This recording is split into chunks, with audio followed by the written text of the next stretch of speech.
Okay, where were we? The Russian video. Finding all the bad words that exist in order to destroy him completely. And your position was quite Wait, is this the Sachs guy? Is that why I was linked this? different. And it looks like right now you are probably one of the few people that are trying to bring peace to this world. I had a nice conversation with Piers Morgan. He wanted to have me make name calling. I don't think that this is a very useful approach in this world. So he tried again and again, but I said that name calling, especially of the Russian president, is not good. It's better to sit down, talk, negotiate, show respect, and actually solve problems. So that approach of really trying to find solutions, understand each other, that is a very unpopular approach, I'm afraid, but so be it. It's the one we absolutely need. Yeah, if you're looking for name calling, talk to Biden. He will definitely. But that's not the way. It's definitely not diplomacy. It's terrible to have a president go out of his way to insult other leaders.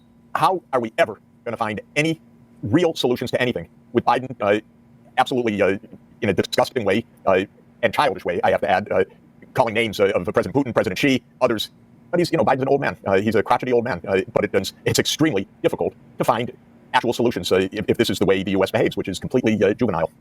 Well, I won't argue with that. Terrible terrorist attack in Russia. 30 minutes. Okay, I don't care. Russian guy is a huge propagandist, and he talks about nuking Britain all the time. Okay, based, but... Okay.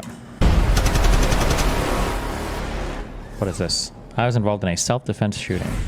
Why are we doing so much cop-patient shit? Why is it so windy in Miami recently? Greetings, viewers. Quite a while back, I said that when we hit 1,000 subscribers, I would do a video covering the self-defense shooting I was involved in many years ago. So that day has arrived. So thank you very much to those of you who have subscribed for all the likes, all the views, all the constructive criticism and feedback in the comments, little conversations back and forth, dropping some information for me and other people. It's very much appreciated, so thank you. Anyway, that's not what you're here for. You're here to listen to me talk about something that happened back in 2008. It is now 2024, so again, it's been quite a while. I was in my 20s at the time, and now This video is such a nothing burger and kind of clickbait. Oh, well. What do you think of this lighting? I think it's badass. He's a mysterious man. Hidden in the shadows. Oh, Owen Schroyer was on that Russian dude's show. Nice.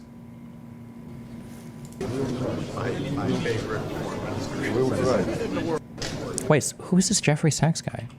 Why? I've heard this name a lot. An American economist. On the origin of COVID-19. Oh boy. Okay. Oh no, Bernie. Wait, why? It is kind of funny. When politicians in the media talk about Russia and Vladimir Putin, they often use the word oligarchy. They talk about how the oligarchs of Russia have enormous power under Putin.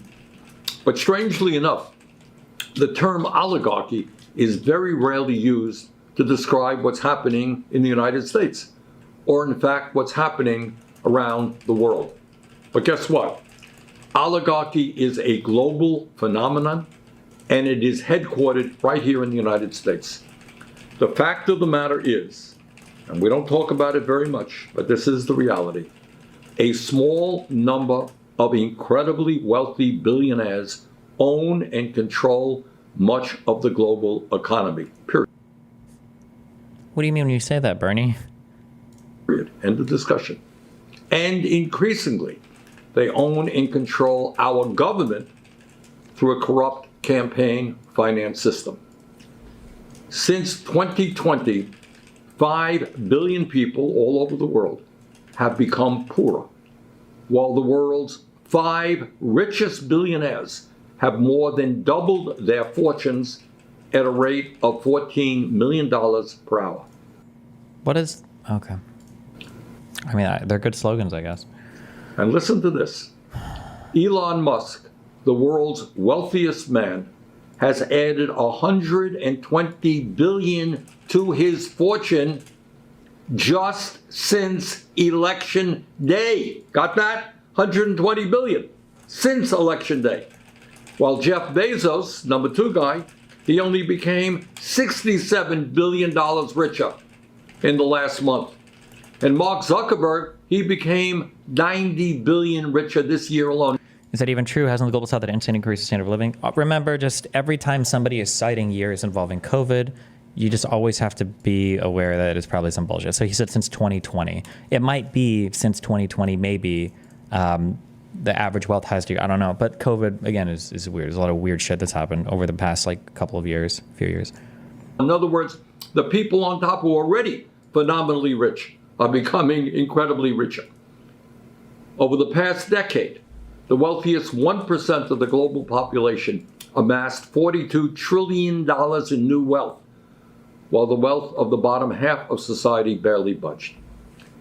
In fact, as of today, the top 1% owns more wealth than 95% of the people on this earth. Outrageously, the wealthiest people in the world are stashing up to $32 trillion in offshore tax havens like the Cayman Islands in order trillion wealthiest people in the world of the people on this earth. Outrageously, the wealthiest people in the world are stashing up to $32 trillion in offshore tax havens. How much money is there in the world? The total amount of money in the world is estimated to be around 80 trillion. What does he mean when he says this? Are stashing up to 32 trillion and that? What are we talking about here? What? Okay. 2 trillion in offshore tax havens like the Cayman Islands in order to avoid paying their fair share of taxes to governments all over the world. In other words, governments are underfunded, and these people stash trillions in tax havens. Meanwhile, the uber rich do spend money to protect their incredible wealth. They do it by buying influence, and increasingly by buying our elections. Billionaires in the United States are 0.0005% of the population.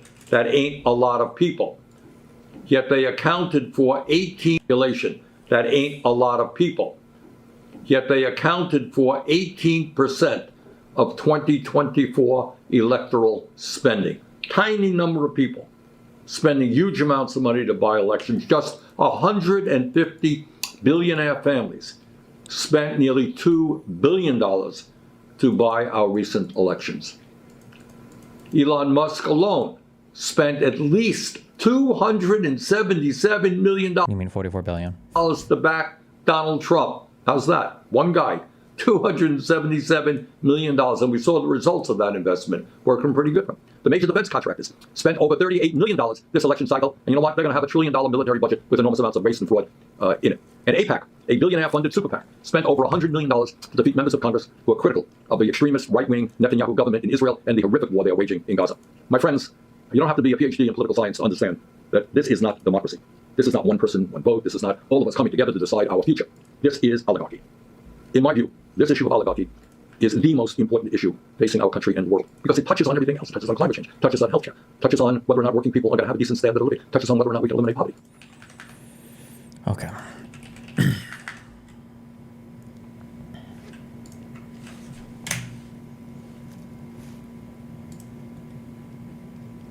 Stable Ronaldo speeding away from cops on a highway. Who is Stable Ronaldo? Is that the name of a streamer?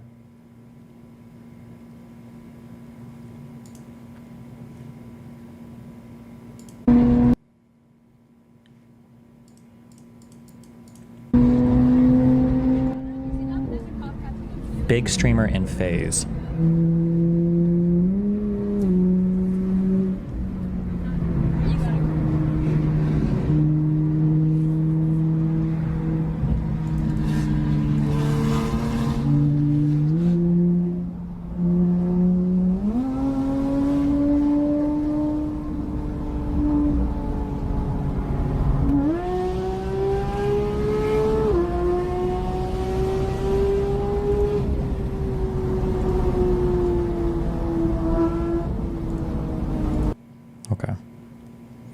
Craziest part is this motherfucker is rich as fuck. If he just pulls over and gets a ticket, he can pay without thinking twice about losing that money. But instead, he puts their lives and everyone on the road's lives in danger to avoid a $200 ticket. I wonder if his license is suspended or something.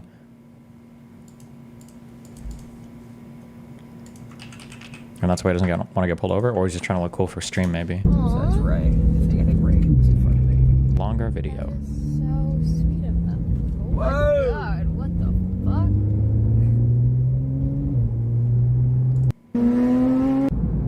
Whoa! God, what? Was in front of me. That is so sweet of them. Oh my Whoa. god, what? Reckless driving is a criminal act. Speeding is one thing, but this isn't just speeding. No, I think if you're, don't quote me on this, but I think if you're going over a certain speed limit, like over 15 an hour, I think it automatically counts as reckless driving. I don't even know if you have to do anything else other than speed that much. The fuck?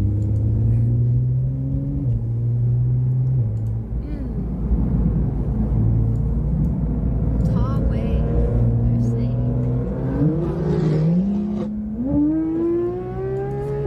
Okay, there's a Porsche up there.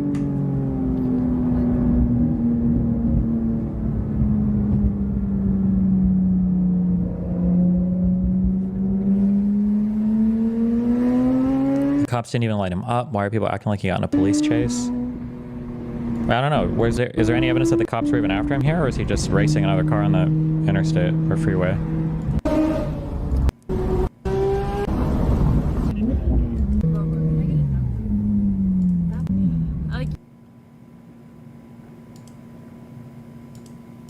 I thought you went into the do not enter, but I read.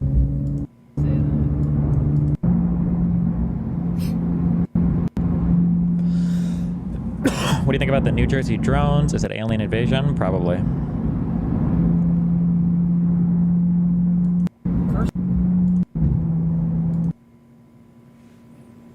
Okay. At 1:53, the girl says there is a cop catching up to you. But did he even have his lights on, though? Have you spoken to the drone situation in New Jersey's? Maybe there's more to it. I haven't read, but the conspiracies surrounding it are honestly depressing. Should we know more about it, or is it not being released? It's probably aliens, my dude.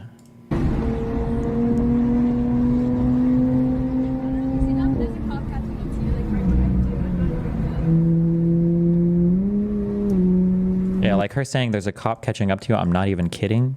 Sounds like he doesn't have his lights on, right? And she sees a car that she thinks is a cop car or something, right?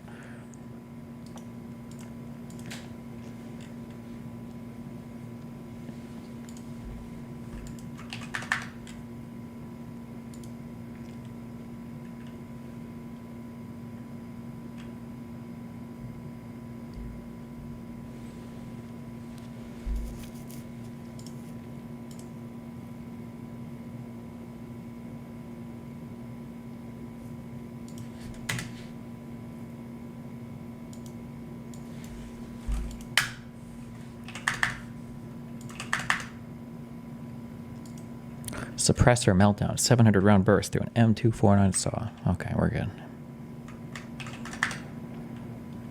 Ultimate AR-15 meltdown. How many of these were linked in chat? Watch Trump supporters snap.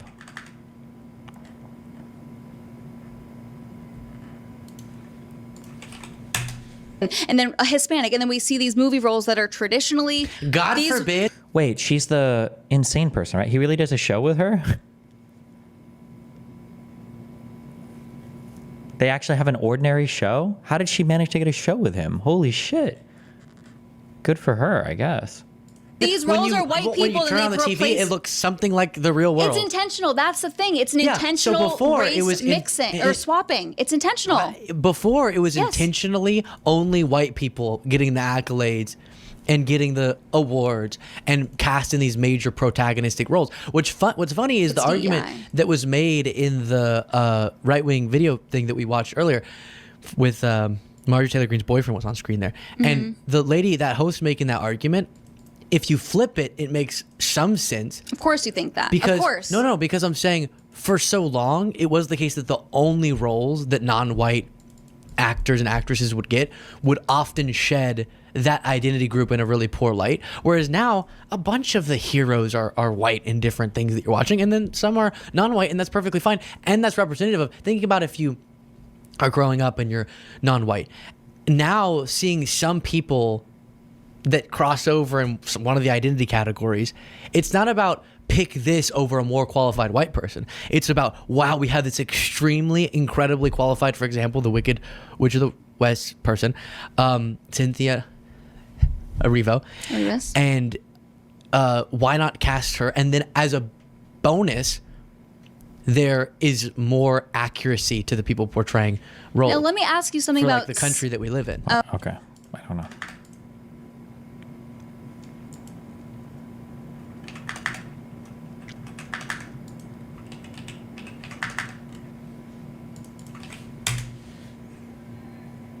The news comes amidst a bombshell report from the Justice Department that revealed the FBI had at least 26 confidential informants on the ground when the Capitol was stormed on January 6, 2021. The report says most of the informants engaged in illegal activity during the chaos. The Justice Department says only 3 of its 26 informants present had been instructed to observe potential domestic terrorist suspects on the day of the riot. The rest of the 23 appeared to have gone to the Capitol during the chaos. The Justice Department says only 3 of its 26 informants present had been instructed to observe potential domestic terrorist suspects on the day of the riot. The rest of the 23 appeared. Only what? Says Wait. only 3 of its Oh, okay. 26 informants present had been instructed to observe potential domestic terrorist suspects on the day of the riot. The rest of the 23 appeared to have gone to the Capitol on their own accord. Upon hearing news of the report, Vice President-elect J.D. Vance posted the following on X, quote, "For those keeping score at home, this was labeled a dangerous conspiracy theory months ago." No.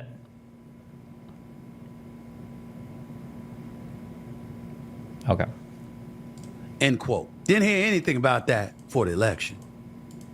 Didn't hear anything about that when the quote-unquote insurrection was broached by Vice President Kamala Harris as the Democratic nominee.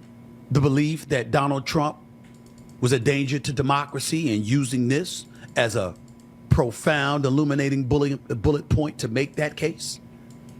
And now here we are yet again finding even more evidence to Donald Trump's claims when he articulated that the process is rigged. My big issue is that I'm really, really sick and tired of every time I turn around finding something else. If anybody can get on the show, I will give you $5,000, okay? If you can get on a show with this guy and ask him what he thinks a confidential informant is. I genuinely believe that the majority of conservatard maggots, of these fucking retards, of people like this, people think that a confidential informant is like a fucking badged FBI agent. That like, this is a guy who's been, that it's like fucking Leonardo DiCaprio in The Departed. Like a CI could literally just be a person that informed on you like 10 years ago, or informed on some criminal activity like 10 years ago, or made a plea bargain for some totally, like the idea that people think that 26 CIs present means that there were 26 plainclothes FBI officers that were on the ground on the day, like that's not what a CI is. No, this doesn't get you any closer to anything. If anything, the fact that that report came out and said that not a single actual agent was on the ground for this event, it points more strongly in the other direction.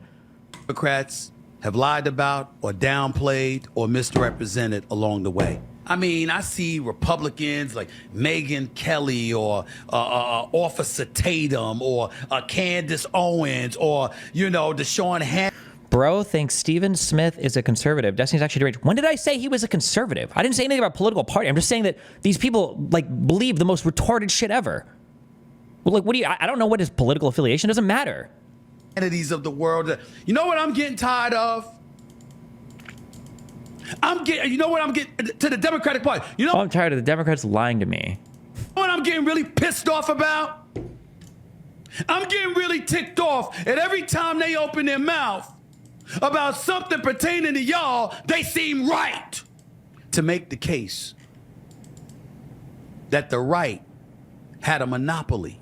You said conservative like this guy. I said conservatives, maggots, and people like this. What do you mean? Yes, like the random celebrities and centrists or whatever dipshits, you call them a maggot tard, stop being bad faith. Okay, whatever you want to. No, actually, you know what? Fuck you. Bye. See ya. On insidious, evil tendencies. This is a MAGA talking point. That's what this is.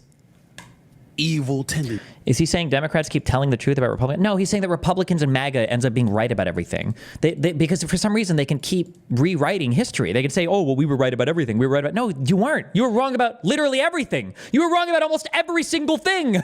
Like, what do you mean? Tendencies. Corrupt.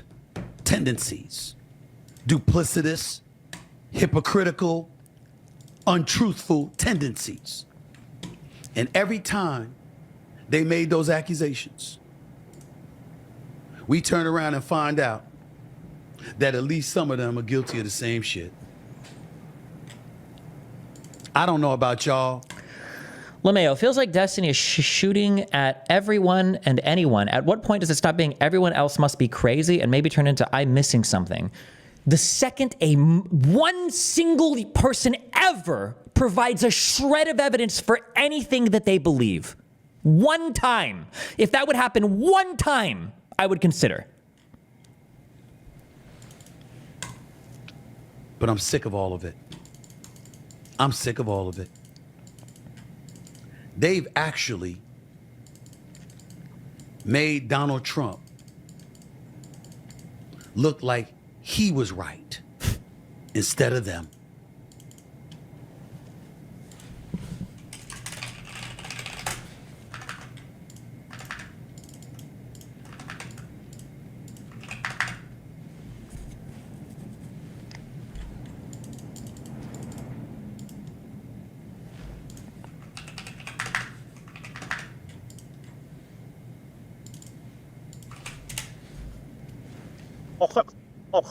No!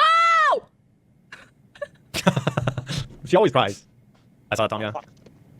Why did it run directly? Poggers, dude. Oh, no.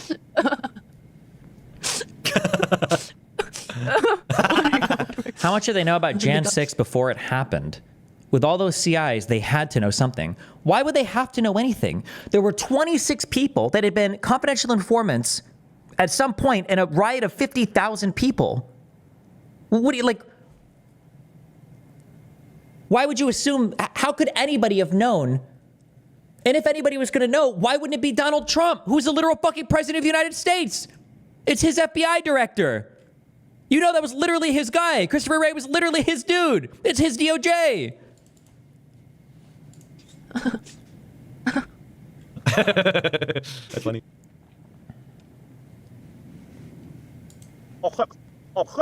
No! She always cries. I saw it, Tom, yeah. Why did it run directly? Poggers, dude. Wait, I don't even know what I'm watching. What is happening here? No! He releases a mouse and his cat eats it? Okay. She always cries. I saw it, Tom, yeah. Why did it run directly?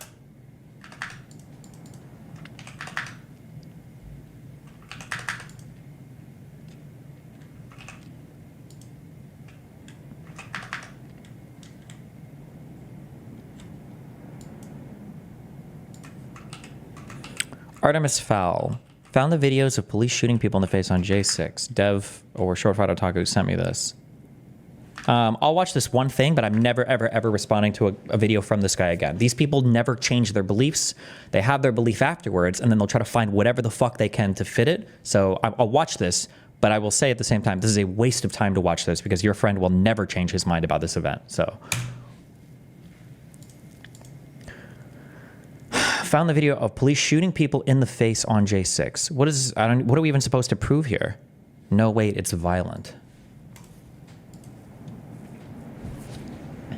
I have given warnings about chemical munitions. I need the less than lethal team positioned above me to start deploying. Launch! Launch! Launch!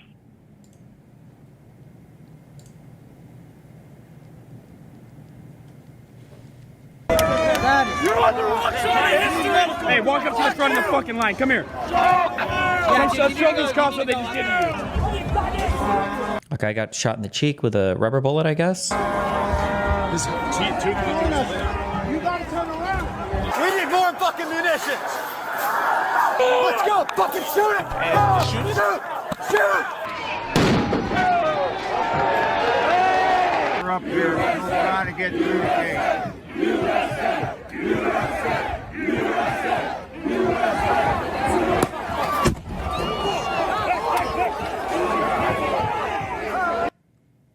Hold on. What is the message that you sent me with this?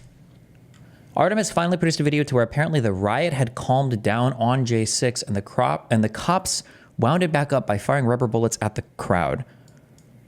It had calmed down? What?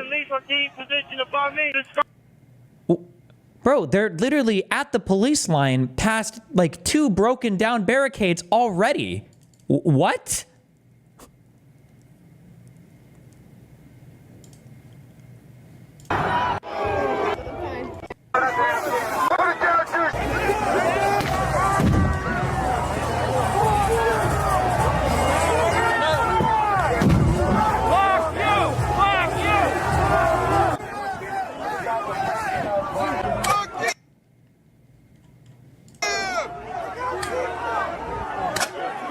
Artemis's claim is that the riot had calmed down and the police re-instigated it by shooting the rubber bullets into the crowd. Okay, he's just retarded. It's an it's an unfalsifiable claim. Like, I can't even, like, one, he's not going to be able to even provide proof that this is the case, that the entirety of the riot was calm and that they wouldn't go in otherwise, except for police shooting rubber bullets at them. 2, the people that were the first people to even break into the building were Proud Boys. So is he saying that the actual Proud Boys themselves were instigated? Like, I'm good.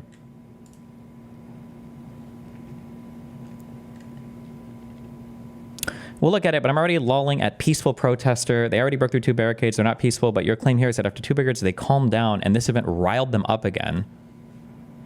I want to point out that the people you are lolling at likely have nothing to do with the initial actions taken in the first 2 barricades. Not only that, but when was a riot declared exactly? Like, this guy, like, show me when was every BLM riot declared. This is bad faith. Don't waste your time on this guy. He lies about his job. He lies about the money that he makes. He lies about every single fucking part of his life. And he's lying about presenting an argument here. He doesn't believe in any of these arguments. This is a joke to him. These are all memes. These are memes to this guy. When was a riot declared? These are memes. He doesn't believe any of this shit. He's fucking trolling you.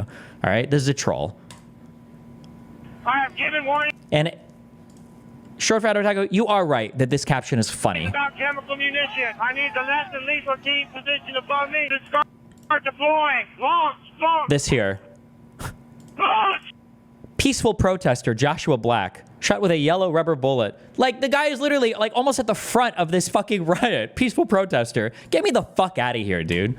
Like, this is the equivalent to the CNN mostly peaceful or fiery but peaceful protests. Like, that's the same shit, except even more shameless.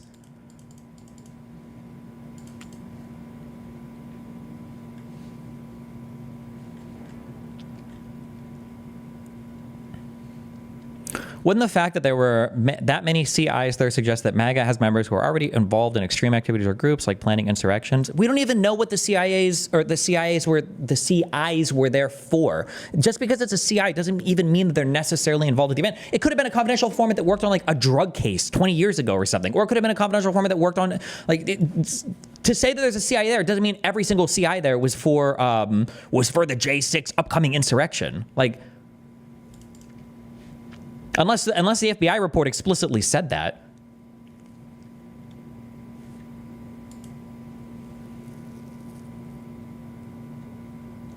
Yes, that's it. Also, found the videos are police shooting. This video was posted 17 hours ago. You didn't find this. It came across your fucking right-wing Twitter feed.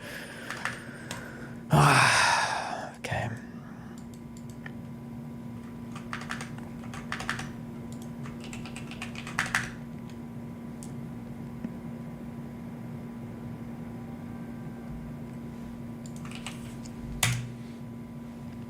Nim's New Year's show.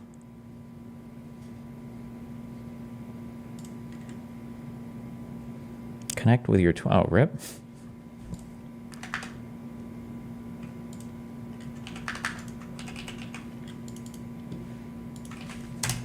So I'm interested to see what he has to say. Do you feel like conservatives are trolling by defending Gen 6 to defer from the actual bad shit that happened while the riot was ongoing? The conservatives, Donald Trump can do no wrong ever. Nothing ever. MAGA and Donald Trump have never done anything wrong ever. It's a cult. You can't accept, like, your cult leader. Part of being a cult leader is you can never do wrong. So if you're a MAGA, you can never view Trump as being in the wrong or your movement as being in the wrong on anything. So it's essential that they defend every single part of the cult conspiracy.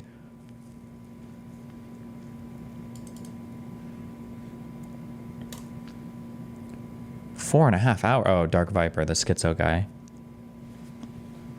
Holy shit. The fraud who built his career lying to you.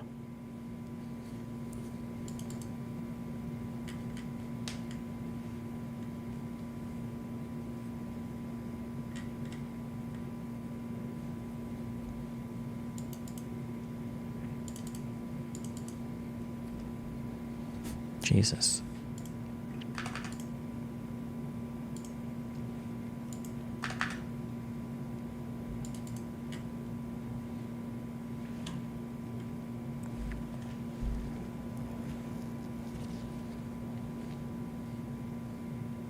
You should listen to Pisco Space the other night. He had the cult discussion with an insane dude, and the rationalizing is so sad.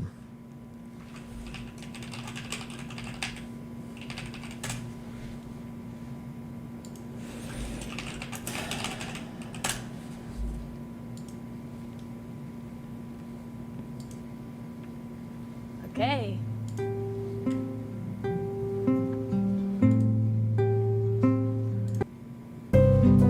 It's too smart. He's too fucking smart.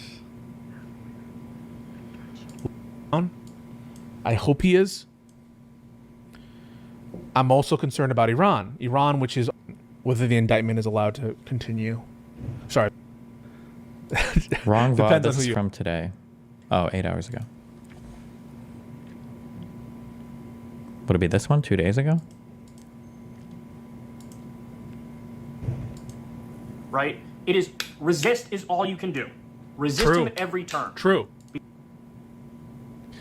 Ducky Quarter's response to what I asked, I'm engaging on, he said, right? Cenk said to you, maybe I'm just not an effective communicator, so yeah. Because of that, there's like no real powers to actually like abuse besides the ability to like inform like Congress or like the federal government.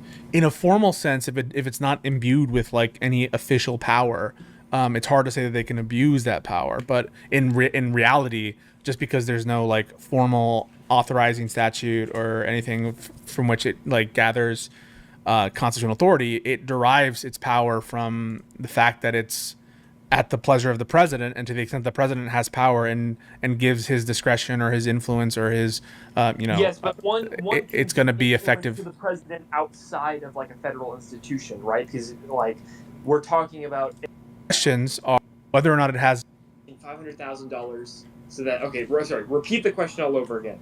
If someone were to give a government actor $500,000 in exchange for the awardance of a government contract, why would that not be lobbying? Why would that not be lobbying? Well, primarily because that would be you're benefiting the specific politician. That's what I mean. If I go to a random gathering, I wouldn't expect there to be that many FBI CIs suggesting the meeting is probably of like-minded people who've been a part of extremist groups. Oh, sure, maybe. I mean, I don't know. 100,000 people from out of state who are all like going to political rallies. I don't know how many people you'd expect there to be like confidential informants at one point in time. Yeah.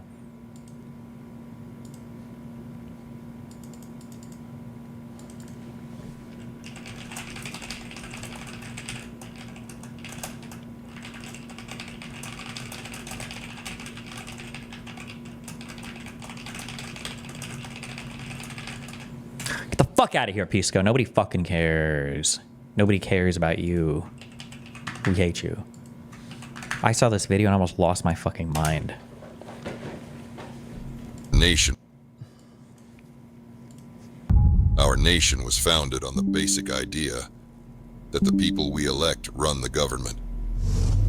That isn't how America functions today. Most legal edicts aren't laws enacted by Congress, but rules and regulations promulgated by unelected bureaucrats.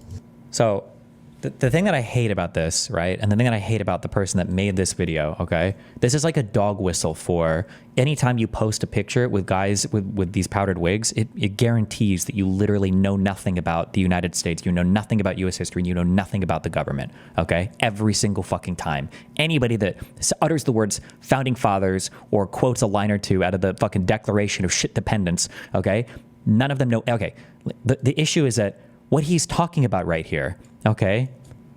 Our nation was founded on the basic idea that the people we elect run the government. That isn't how America functions today. Most legal edicts aren't laws enacted by Congress, but rules and regulations promulgated by unelected bureaucrats. That's literally the structure of our government. That's literally what our government is supposed to do. Congress passes laws, and then the federal government makes rules to enforce those laws. That is definitionally the structure of our government. I don't even know how you could complain about this. That is literally, by definition, how our government works and is supposed to run. That's what it does. Tens of thousands of them each year. The entrenched and ever-growing bureaucracy represents an existential threat to our republic, and politicians have abetted it for too long.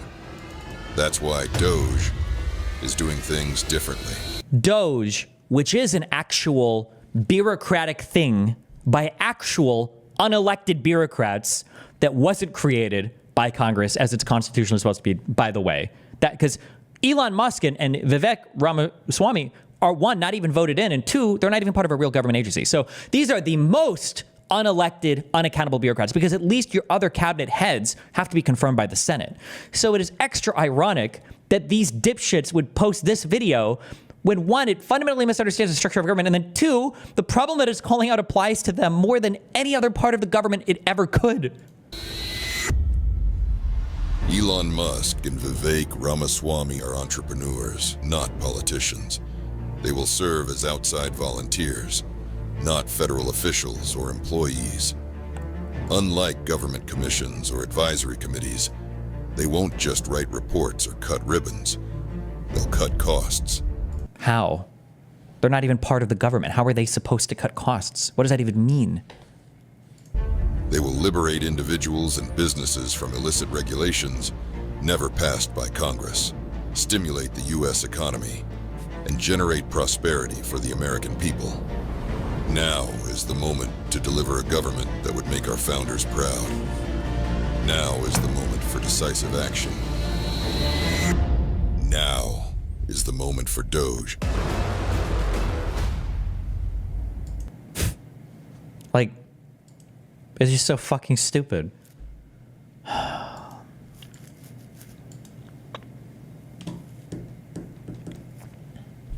Did you vote for any cabinet member? When you vote for the president, you're voting for his cabinet with the understanding that that cabinet is also going to be confirmed by the Senate.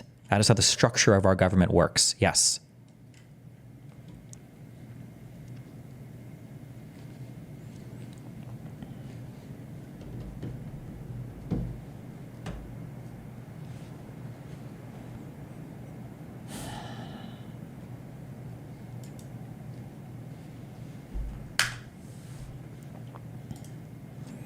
Dustin, you need to do a better job at debunking right-wing populist ideas and conspiracies. Go after people like Stephen Carter hardcore. Debunk all the nonsense he peddles to the big... What do I debunk? There's nothing even to debunk. They don't... The claims aren't even falsifiable.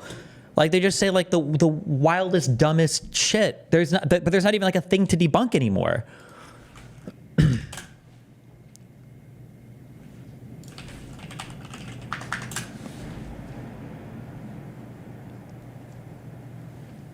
CEO of Bitcoin company explains why gold failed as a currency. The U.S. dollar system is a Ponzi scheme. Mm-hmm. Yes. Quite literally. And the reason Ponzi schemes are illegal is because this dude was just basically like, hey, I'll do what the government's doing. And then they're like, no, only we can do that. I'll tell you where gold failed. Gold failed when you want a digital economy of billions of people. You were reliant on a central party, corporation, or government to achieve transaction finality. When gold was physical in the local, I went to the local butcher, gave him a gold coin. I went to the local tailor, gave him a gold coin, and it was peer-to-peer. Gold was fine. As soon as we scaled the world to billions and we were on the internet, I have to deposit my gold to the government and trust that Bitcoin is digital gold in this. I'm sorry. Even when we were on the gold standard, we still had a paper currency, no? Like, that could be exchanged for gold if you really wanted to, no? When did U.S. first get paper currency? Oh, was this like literally at the fucking founding of the country? Like, you didn't go, even when we were on a gold standard, like in the year 1904, A guy didn't go to the barber and give him a piece of gold.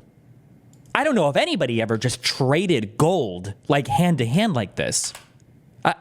Well, Butcher gave him a gold coin. Gold was reliant on a central party, corporation, or government to achieve transaction finality. When gold was physical in the local, I went to the local butcher, gave him a gold coin. I went to the local tailor, gave him a gold coin. And I don't think this was a common part of U.S. history. Or at least I've never heard of this before. This is the textbook the guy is referencing on the gold coin thing. This isn't even true because you also traded in platinum and silver. It was peer-to-peer. Gold was fine.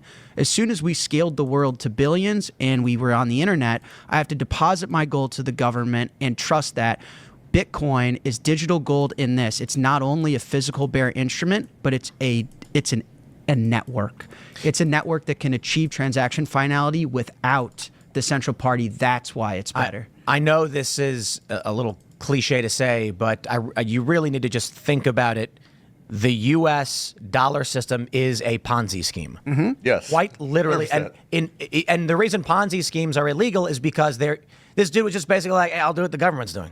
And then they're like, no, only we can do that. We have the guns. So the way I have to doing. And the reason Ponzi schemes are illegal is because this dude was just basically like, hey, I'll do what the government's doing.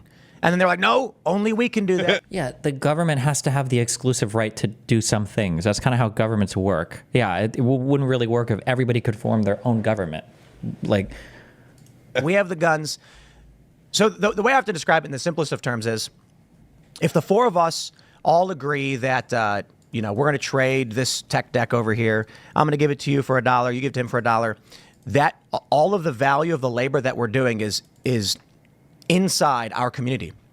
Along comes some dude with a gun who says, I got a tech deck, and he holds up this weird piece of garbage, and he says, I can now insert it into, with doing no labor, you will now accept my goods for your labor.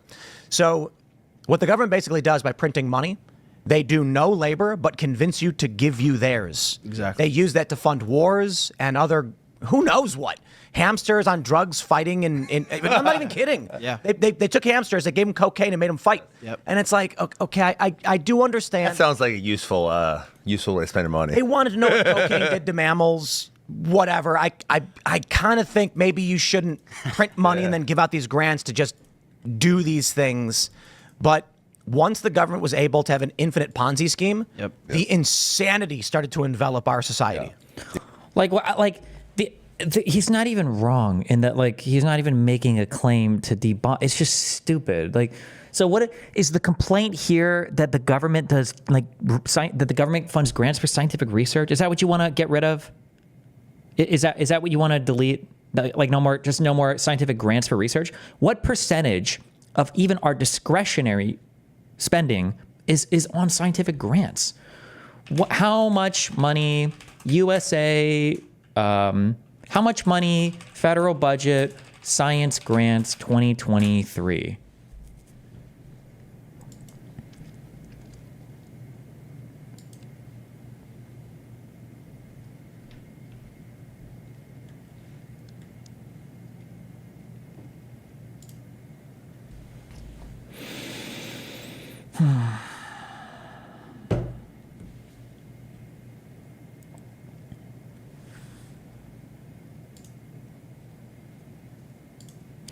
Inflation-adjusted federal budget authority for R&D totals $151 billion in fiscal year 2025 proposed budget.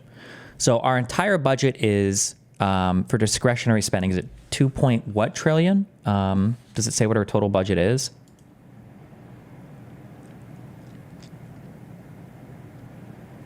And the most we spend is obviously R&D on national defense. I guess they would want to axe all of that, and R&D on health. I guess I want to get rid of that too. These are the two highest. Those two alone seem to make up over half of the research. So R&D is so much more than just grants for science. Yeah, sure. And I'm sure this is probably even more than grants. Like, even if you axed this entire thing, you're at maybe... this is still less than 10% of our discretionary spending. And we're not even touching the non-discretionary. Like here's what I would like to see. This is a troll. Hold on. Here's what I would like to see. If you think that money is being spent poorly, point out specifically just a couple things that you think it's being spent poorly. Don't just summarize it, right? Don't summarize cocaine rats or whatever. Like, find out what the grant was for, find out how much money the grant was, find out if that research is meaningful or not, and then criticize that thing if you want, rather than these. Otherwise, it's just this vague bullshit. I want to do this so badly, man. Where is Josiah Pisco? I just want to do a podcast once a week where it's just bullshit. Like, you just say nothing. Like, there's nothing that's being said here. It's just all bullshit and nothing. Things, but once the government was able to have an infinite Ponzi scheme, the insanity started to envelop our society. Yeah.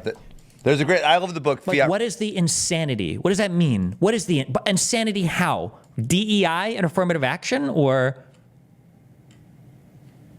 Ruins Everything by Jimmy Song. I don't know how you feel about that book, but he kind of talks about this process where you can print essentially infinite amount of money and you can do whatever you want. Go nuts. You absolutely go nuts. You know, the one that I thought would be most relevant to kind of what you talk about a lot is war. And so most people don't understand, before we could print as much money as we wanted, we had to finance the war. And when the war couldn't be financed, then the war was over because we didn't have any money for it. And so we had to sell war bonds. Do you guys support the war? Okay, give me your money. If you support it, you buy the bonds. And then once you're not ready to support it, you don't buy the bond. And then the war is over because we can't finance it. And now we're in these freaking forever wars because we could just print as much money as we want. How much did we give to Ukraine? I don't know. How much did 200 billion or something at this point? How do you still not know what the aid to Ukraine was? How can you still not know this when you've been slobbering and coming all over your desk, shilling for the $5 million of USD equivalent rubles or whatever that was deposited into your account that you just like conveniently forget about? How do you not even know like what we've sent them? You've never, once in your entire life of obsessively coming about this issue over and over again, you haven't. How we gupping today? Are we gupping or are we gupping? How did taps go? Honestly, I was pretty disappointed. So I decided to bring Sam Hyde. It's like a meme, and they didn't even let me in the building. No, I'm just kidding. I thought it went actually pretty fun. I thought it was a pretty funny show. Did he troll you? No, I think it was just like it was just a normal show. I think you guys got way too mindful. Was Nick on? No, he just sits in the audience. I will say it was kind of funny that one of the guys there was apparently a big fan of me, and apparently Nick has been like doing a lot to like set the studio up and everything. It's like he was like, yeah, all that camera and audio that you're doing on your stream, yeah, we've been doing that too. I was like, nice. Also, I will say those T9 drives was the answer. Thank God. I recorded for like 9 hours on those bad boys. Easy. They format, no overheating. Perfecto. Did you get the show with 2 chairs? Yeah, I got the 2 chairs show. Tyler, why do you keep spamming the same shit? What do you want? Folks on Dev Hour mentioned that they got into Obsidian because of you. They said they'd be open having it. What is Dev Hour? Dev Hour, YouTube. Are you sick? No, I just woke up like 23 minutes ago. So I decided to put on my little gut voice, my Hasanabi real life. Hey guys, what's up? I like to do political activism. Good one. Someone on Pod Save America and CNN. I haven't watched either one yet. Oh my God. You've got 3 minutes. Go. Okay. Can you hear me? Yeah. Okay, so you... Fuck. Let me make this straight. Okay, so how did it go? You recorded for that long? No frame drops and nothing? Yep. Okay. Okay. I will admit, I'm very surprised that worked, but good for you. Good for you. I'll take the L. I'll take the L because I'm a man, and I'll take it. Okay. Where do we go from here? So you're gonna use the 6K. Everything else works fine. I don't know what else. There's nowhere else to go from here. I don't know what. Okay. Nothing else was wrong. It was just finding a drive. I don't know where else. But that's okay. You got 2 minutes and 15 seconds left. Wait, why am I under a time limit? Because I don't know why. Because we have nothing to talk about. I don't know. I don't want to spend 12 hours. I just want to know how it went. I just wanted to know how it went. I was willing to admit when I was wrong. I'm still very surprised that shit worked. Okay. But I guess I just wanted to publicly say you were right. Congrats. I'm glad you got it all worked out. Would still love to work on that studio sometime. And sorry for yelling. Wow. That's all I got. Okay. I love you. Be careful. Love you too. Wow.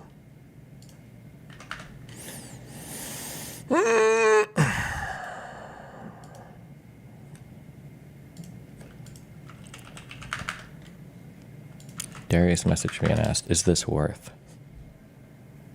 I don't know what any computer stuff is worth these days. Wait, a 4070 Super and a 1400F for $1,300? Is this?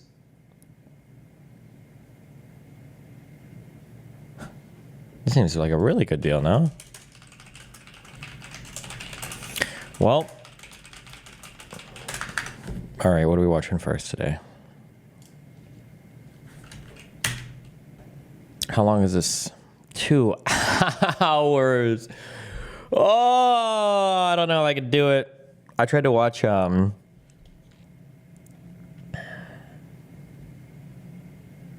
I'm getting blackballed by Lonerbox H3 comments. All you gotta do is be attractive and you win. It's more than that. There's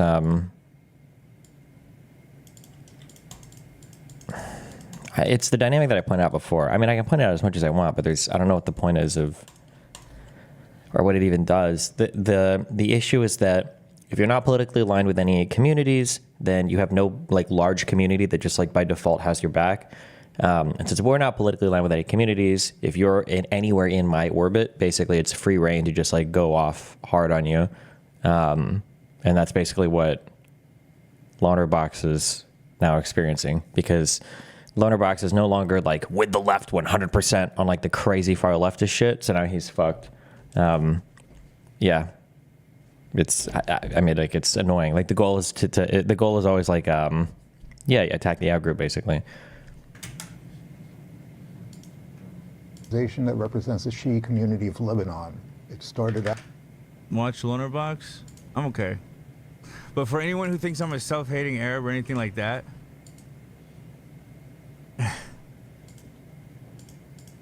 y'all can watch him. And then come back to me, and then tell me how much you hate me. Out as a social service organization, actually an ambulance corps. You called Lonerbox a genocide supporter? Yeah, I mean, like, that's basically how it goes. Yeah, you're either with them 100% or you're against 100%, yeah. Yeah, I tried watching some of that Janksgiving, and it was, I think I turned on Justical Stream like 3 times. And every single time I turned it on, Hassan was saying the dumbest thing I've ever heard in my entire life. And it was like, it was agonizing to listen to. Holy shit. You know, Hassan's on like he's just on a big level. Here's the other thing with Hassan. He's unreasonably good looking and like cool and dresses cool. Tell me about it. But do you know what I mean? Like Hassan would be an influencer no matter what he was saying, because he is hot, very attractive and very cool and genuinely a good person too. I will say, like, Hassan is actually a cool, fun, good person. Jesus. So cool, so fun, such a good person, yeah. Is there not validity to this? No. Hassan wouldn't make it in any kind of like not the most popular kind of like media sphere apparatus thing or whatever, because he can't handle the haters or whatever. You can already see where like it bothers him a lot when he doesn't have like 100% of the narrative on his side or whatever. I mean, obviously like being attractive and everything helps for sure, but like on a personal psychological level, I don't think he'd be able to handle not being in the majority opinion on something. You know how much I hate watching you lately, way more than usual. Yeah, I don't know if it's because I was picking up more viewers or because there's nothing else to talk about, or I have no idea, I don't know.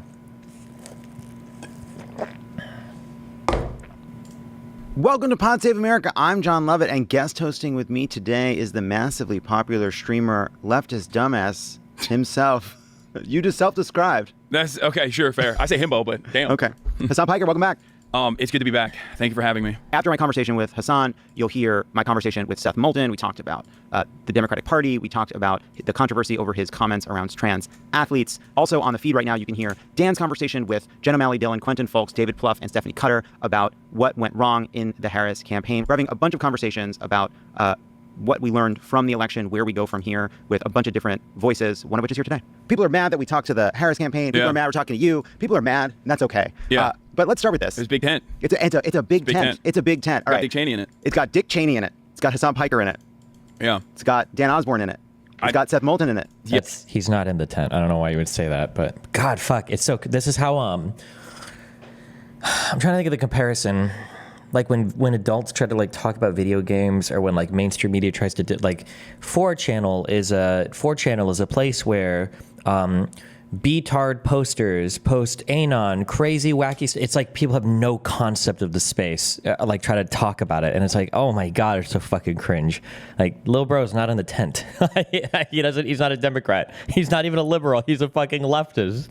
Like, oh God. Cheney in it. It's got Hassan Piker in it. Yeah. It's got Dan Osborne in it. It's got Seth Moulton in it. Yeah. Tent shouldn't maybe feature Dick Cheney in it, but everybody else I can have a conversation with. Great. All right. Now look, the main pastime on the left, other than being mad for the last few weeks, is everyone saying how right they were all along about Democrats being out of touch and bound to lose. Arrest me. Sorry.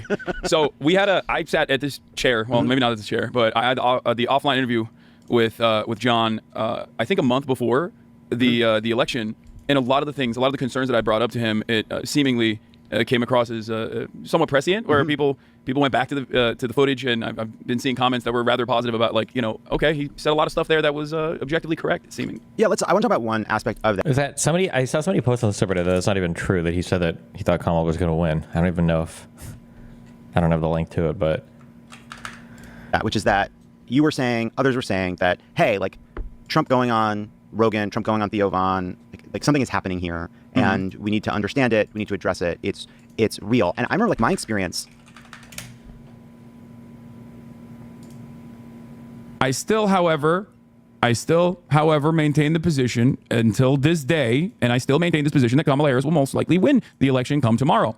And this is not just me looking at the polls, even though, of course, I have looked at the polls this entire time, but also looking at the vibes. I don't just do poll analysis. I do polls plus vibes.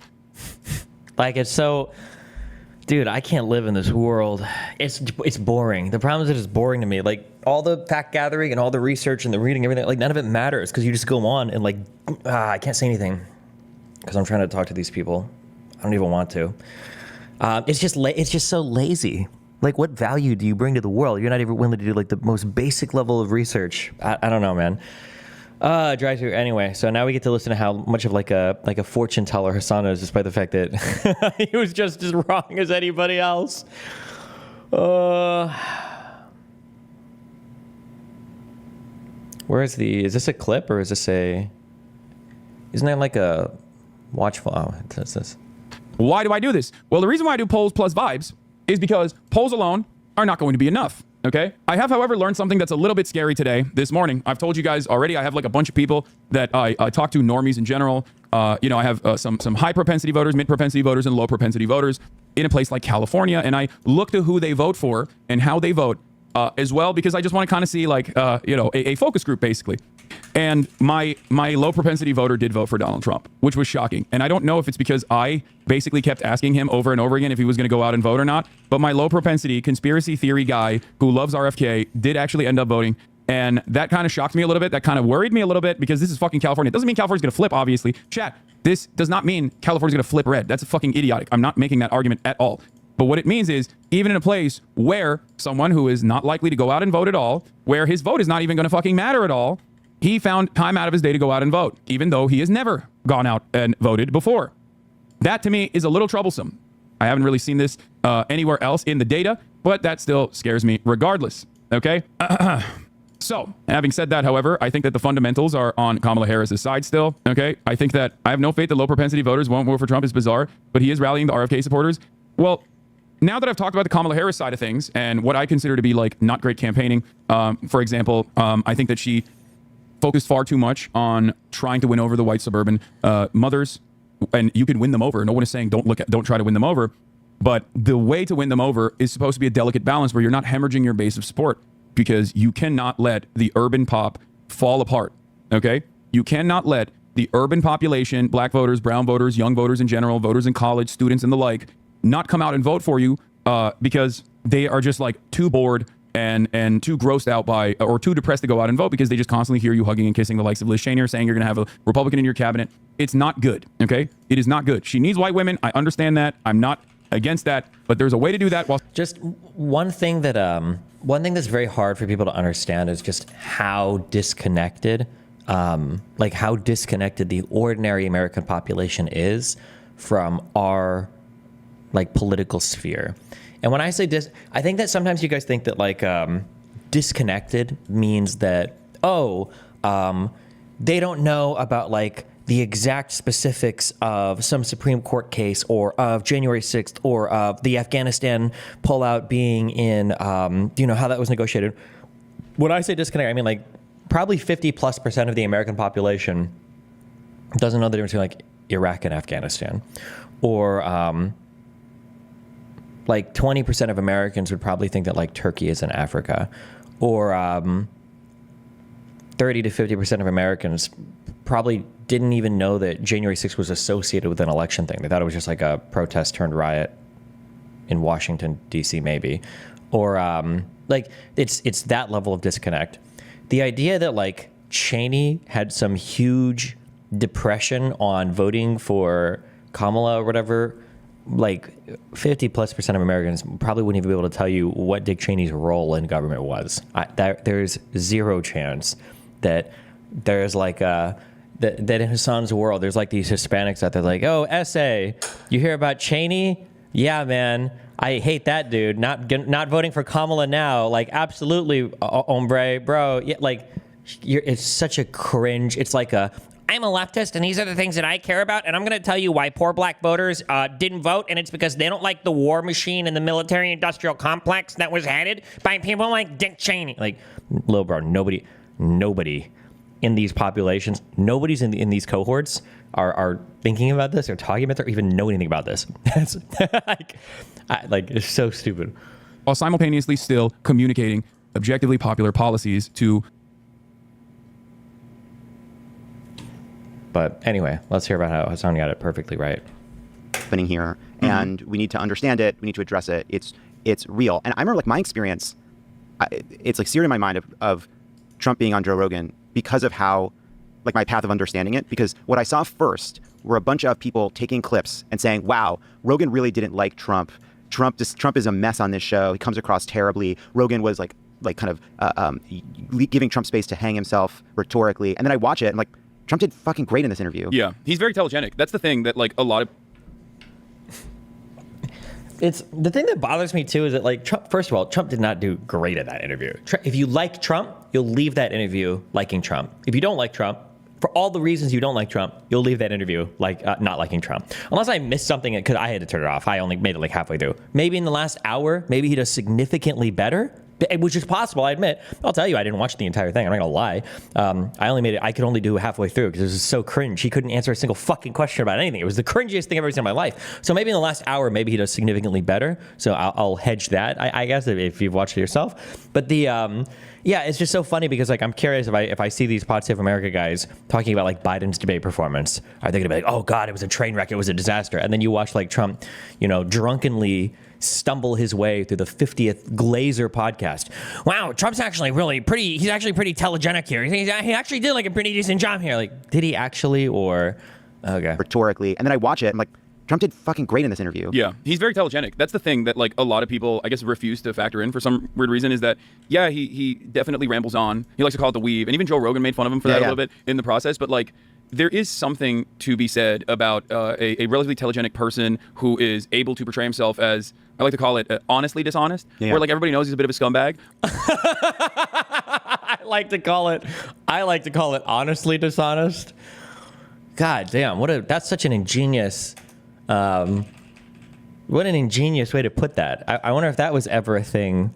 I wonder if that was ever like one of the most popular And I'm watching the news now. They're declaring the end of the Trump era. Now, okay, I can see how in New York you might believe this is the end of his era. I'm just being honest with you. I live in Ohio, amongst the poor whites. A lot of you don't understand why Trump was so popular, but I get it, because I hear it every day. He's very loved. And the reason he's loved is because people in Ohio have never seen somebody like him. He's what I call an honest liar. Well, I'm not joking right now. He's an honest liar. That first debate. What an original take. Good one. Who is able to portray himself as, I like to call it honestly dishonest, where like everybody knows he's a bit of a scumbag, but he's your scumbag. And he's able to get that across to a lot of people. And I don't think that there is really anyone with that level of television presence on the Democratic Party front. I think like the most skilled orator in the Democratic Party's ranks in the last couple of decades was obviously Barack Obama. And outside of that, I think like in a lot of instances, purely from optics point of view, Democrats track is like technocratic, elitist, too serious about everything that they talk about. And there's certainly a lot of that on the Republican Party side as well. And we've seen failed initiatives from establishment Republicans that tried to recreate the Trump phenomenon with the likes of Ron DeSantis, and that was a massive failure. But ultimately, I think this goes beyond podcasts. This is something that I've been talking about quite frequently. I know the podcast thing is like the most, like that's the one that got everyone's attention. But I said this on CNN last night that you can't really podcast your way out of this problem. Like having, there was that one tweet saying like, oh, we just got to have 100 Pod Save Americans, but they all have to look like Hassan. Like that's not how this works. Oh, you think that one tweet might have been wrong? But the yeah, like I guess so. I agree with that. It became the couple kind of like I don't know, like just have had this devastating loss to Trump, and everybody's looking for these sort of little explanations that all feel like they just feel silly. Like, oh, we need a Joe Rogan of the left, and even saying like I don't even want to talk about how stupid that is anymore because even that has become stupid. But I do agree that like people are like, oh well, she should have gone on Rogan. All right, yeah, sure, I think so too. That would not have changed the outcome of this election. There's a larger problem to what you're getting at, which is like why don't we have figures and where like we think they would do great on that show, and why is someone like Joe Rogan now who was 4 years ago open to Bernie now suddenly open to Trump? Like that's the deeper problem. Yeah, these are better questions. That's true. Like you look at like successful Democratic messengers or progressive messengers over the last like decades, and you think, all right, well, Bill Clinton obviously was successful and he like ran against the Democratic Party in some way. Barack Obama did the same thing. Bernie does the same thing. AOC does the same thing. I'm not talking about on policy. You don't mean it like also in the same direction of running against? No, but running against the establishment in some way. And just saying, and the reason I connect them is because they all did something which is demonstrated that they were not part of the Democratic establishment, both like on policy and rhetorically, right? Like that's what they all did. And I'm just wondering like what? Like on policy, something which is demonstrated that they were not part of the Democratic establishment, both like on policy and rhetorically, right? Like that's what they all did. And I'm just wondering like what, like the one place where like I know you like find, there's a place where there's like kind of an alignment of like the Seth Moulton critique of the Democratic Party and the lefty critique of the Democratic Party, which is just like, it's fucking annoying and like kind of, I don't know, like pedantic in some way. It's an incorrect interpretation, an incorrect autopsy to look back at a thing that the Democratic Party did not do at all and then say it's actually that reason. It's not anything that we did so far. It's not that we tacked to the right over and over again, despite people like myself and many others saying like, don't do this. You're going to hemorrhage the base. You're going to hemorrhage the base of support. You are going to cut away at your turnout. You're going to cut across many different constituencies that you rely on to create an effective coalition. And it's a very dangerous gamble to assume that you can decouple a lot of these people in the suburbs, a lot of like white women specifically, away from the Republican Party and vote for you instead. I know that they're high propensity voters, but it doesn't matter. There's still plenty of low propensity voters that you have to rely on to win. And that's precisely what the Democratic Party did. They hyper-focused on these key constituencies, despite the fact that polls were seemingly deadlocked after $30 million of ad spend. Why did they hyper-focus on these key constituencies when they should have just talked about the Gaza war the entire time? They should have talked about my issue, the thing that I care about. Key suburbs, right? Like it showed, at least I said this time and time again, it showed someone from the outside looking in that the message was not working. And you can have the best ground game possible. You can have, hundreds of thousands of people all across the country door knocking. But if the top-down message that you're communicating is not resonating with people, then you're not going to be able to win an election. You're not going to have the effective turnout necessary to win this election. And that is precisely what happened. Now, does that mean that Trump's messaging was good? Of course not. It wasn't. It was actually pretty bad. And I would even go so far as to say the anti-trans ads were actually a distraction and not good. It was only effective in the DC bubble, I think, and the consultant bubble and the media class that saw those ads and were like, oh my God, this is an incredible ad. Like, they really ruined Kamala Harris. Kamala Harris had a silly answer to an ACLU questionnaire. Is there any way to discredit people like Hassan so that they can't destroy the party?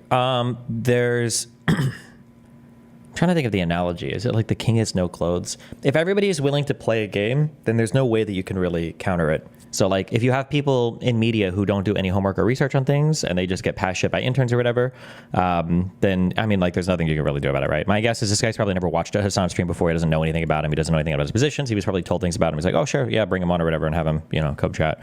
That'd be my guess. So I mean like if this is the level of responsibility or accountability you have for programs, then I mean there's nothing you can really do. did. And I'm just wondering, like, but if the top-down message that you're communicating is not resonating with people, then you're not going to be able to win an election. You're not going to have the effective turnout necessary to win this election. And that is precisely what happened. Now, does that mean that Trump's messaging was good? Of course not. It wasn't. It was actually pretty bad. And I would even go so far as to say the anti-trans ads were actually a distraction and not good. It was only effective in the DC bubble, I think, and the consultant bubble and the media class that saw those ads and were like, oh my God, this is an incredible ad. Like, they really ruined Kamala Harris. Kamala Harris had a silly answer to an ACLU questionnaire, okay? That just shows that. Yeah, it wouldn't surprise me if those anti-trans Republican ads were probably pretty effective outside of the DC bubble, but it just because I feel like I've seen, was it exit polling or whatever, that there were certain like woke issues or culture wars issues that like motivate or, energize people a fuck ton. That she is not the most experienced politician. This was all the way back in, I believe, 2020, right? She literally had to drop out of the primary anyway at that time. That's one thing, okay? But that should not be a campaign killer. If you personally think that that's a campaign killer, then your campaign is weak. This message across the board should never be able to end a single campaign. Then Teflon Don is real. I mean, the man had the grab him by the pussy tape come out as the October surprise in 2016, and he still won. And since then, there's been a litany of different controversies, including but not limited to straight up undermining American democracy by doing January 6th. And yet people are still voting for him. And one must ask the question, why? And I think overall, the same exact problems that persisted in 2016 when the economy was seemingly very good, right? Especially as opposed to like the post-COVID economy and its recovery. People were still very frustrated with what was going on. The notion that in the wealthiest nation on earth, we have 600,000 people sleeping outside every night. The idea that, we have the concept of medical bankruptcy. Homelessness was a huge motivator for the 2016 election. Then why is it that the states with the most amount of homelessness all vote blue? What? Like, it's just... it's so stupid. Like, I feel like I'm watching like grade school analysis. Like, when do the professionals come on and do real political analysis? Like, where are those people at? Do they have jobs in this field? Like, why do I have to listen to amateur hour? Like, it feels like being a professional StarCraft 2 player. And it's like, okay, we're going to get the analysis today. And you bring on like 2 Silver League people who are like, okay, well, today we're going to talk about why this guy won or this guy lost the game. And it's like, what? You guys don't even know what you're talking about. Why is it amateur hour right now? Like, he's just narrativizing. Yeah, his perspective is he's a far left, like a super radical socialist communist. So every single thing that happens in an election is going to be through the lens of like whatever weird Marxist class obsessive shit that he wants to talk about as a wealthy, rich capitalist who, makes his money as like a hyper consumerist capitalist in the United States, by the way. Bankruptcy is an insane phenomenon that doesn't exist in any other OECD nation. Like the fact that 40% of the American public or 60% of the American public doesn't have $400 in emergency spending. Like, these are all very real economic anxieties. I'm using that term specifically because it's one thing that people like to hyper focus on that creates volatility, that creates instability. This is also why I like it when people like give us an example or let's get into the weeds. Let's get into some numbers or some data, because otherwise there's like stories that you tell yourself to. Does any of this map onto reality? Like just think about things he said. Like, homelessness was the reason why we got crushed in 2016. Well, first of all, Hillary won by millions of votes in the popular vote. Across the swing states, it was like tens of thousands of votes that would have changed the outcome of the election. Hillary was also like the relentless target of Republican smear tactics for